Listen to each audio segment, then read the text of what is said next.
여러분, 지금 리플 홀더들이 반드시 알아야 할 충격적인 법안 내용이 공개되었습니다.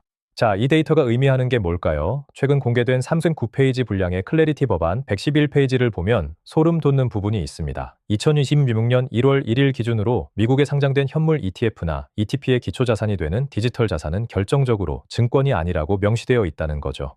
핵심만 간단히 말해서 리플이나 솔라나 라이트코인 같은 자산들이 복잡한 탈중앙화 테스트 없이도 자동으로 상품 지위를 얻게 된다는 뜻이었습니다. 미국 기업들이 리플의 인프라를 합법적으로 사용할 수 있는 거대한 고속도로가 열린 셈인데요. 이 데이터 하나만으로도 리플의 승리는 확정된 것처럼 보였습니다. 자, 그런데 오늘 아침 분위기가 완전히 뒤집혔습니다. 두 번, 세 번 돌려보셔도 좋을 만큼 중요한 내용이니 끝까지 집중해 주세요.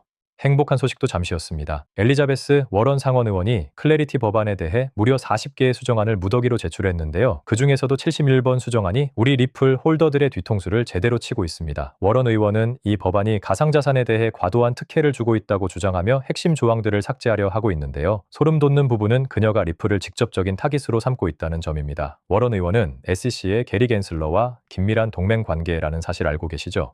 리플이 의회에서 목소리를 높여온 것에 대한 일종의 복수전이라고 봐도 무방한 상황입니다.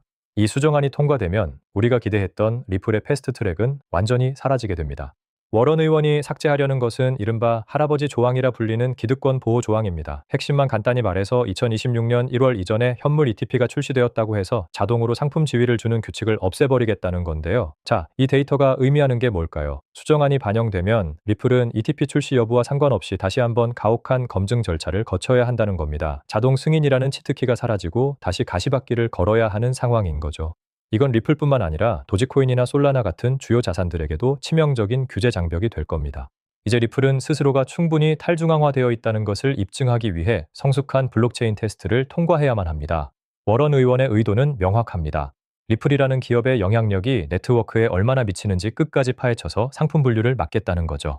이 과정에서 네트워크 거버넌스와 유효성 검사기의 다양성, 그리고 리플사가 보유한 물량의 배분 방식이 다시 도마 위에 오르게 됩니다. 지난 5년 동안 규제 당국과 싸우며 증명해온 것들을 다시 한번 전수조사받아야 한다는 사실이 정말 답답한 부분인데요. 이 테스트를 통과하지 못하면 리플은 다시 증권의 굴레에 갇힐 수도 있습니다.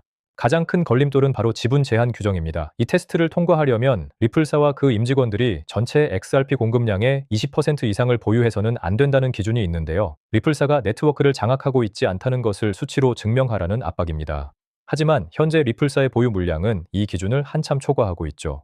자, 이 데이터가 의미하는 게 뭘까요? 규제를 맞추기 위해 리플사가 강제로 물량을 처분해야 하는 상황이 올 수 있다는 겁니다. 이는 단순히 소유권의 문제를 넘어 시장 전체의 수급 균형을 흔들 수 있는 아주 민감한 사안입니다. 현재 리플사는 에스크로에 약 330억 개의 XRP를 묶어두고 있고 온디맨드 리퀴디티를 위해 50억 개를 따로 보유 중입니다. 여기에 크리스 라슨과 브래드 갈링하우스 등 주요 임원들의 보유량까지 합치면 엄청난 수치죠. 만약 20% 규정을 맞추려면 리플사는 약 180억 개에서 200억 개에 달하는 XRP를 즉시 처분해야 합니다. 소름 돋는 부분은 이 물량이 한꺼번에 시장에 나오거나 특정 기관에 매각될 때 발생하는 매도 압력입니다. 누군가는 이 물량을 받아가겠지만 그 과정에서 가격 변동성이 극대화될 것은 불보듯 뻔한 일이죠. 우리가 그토록 경계하던 시나리오가 워런의 수정안 하나로 현실화될 위기에 처한 겁니다. 이런 위기 속에서도 브래드 갈링하우스는 바이낸스 스퀘어 인터뷰를 통해 정면 돌파 의지를 밝혔습니다. 그는 규제 명확성이 확보되는 순간 시장에 잠겨있던 막대한 수요가 해제될 것이라고 확언했는데요. 특히 실물자산, 즉 RWA 시장의 성장이 리플에게 거대한 기회가 될 것이라고 강조했습니다. 과거 테라 루나나 FTX 사태로 무너졌던 업계의 평판이 회복되면서 전통 금융권이 다시 크립토 시장에 매력을 느끼고 있다는 거죠. 갈링하우스는 리플이 단순한 투기 자산이 아닌 금융 인프라의 핵심이 될 준비가 끝났다고 자신했습니다. 전통 금융기관들의 움직임도 심상치 않습니다. 모건 스탠리는 최근 경쟁사들의 수수료를 파괴하며 크립토 거래 서비스를 본격화했는데요. 이건 그들이 이 시장을 장기적인 수익원으로 보고 있다는 강력한 신호입니다. 소름 돋는 부분은 비자와 마스터카드 같은 결제 거물들이 블록체인 인프라 기업들을 닥치는 대로 인수하고 있다는 점입니다.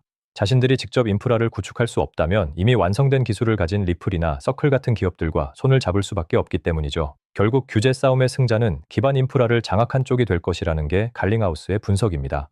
여기서 우리가 주목해야 할 진짜 비밀병기가 있습니다. 바로 리플 트레저리인데요. 리플은 2025년 인수한 G트레저리 플랫폼을 통해 기업들의 자금 관리 시스템에 직접 침투하고 있습니다. 핵심만 간단히 말해서 기업들이 현금을 관리하는 소프트웨어 안에 XRP와 RLUSD 계좌를 기본으로 심어버리는 전략입니다. 이걸 저는 트로이의 목마라고 부르고 싶은데요. 기업들이 기존 업무 방식을 바꾸지 않고도 자연스럽게 XRP를 보유하고 결제에 사용하게 만드는 구조입니다.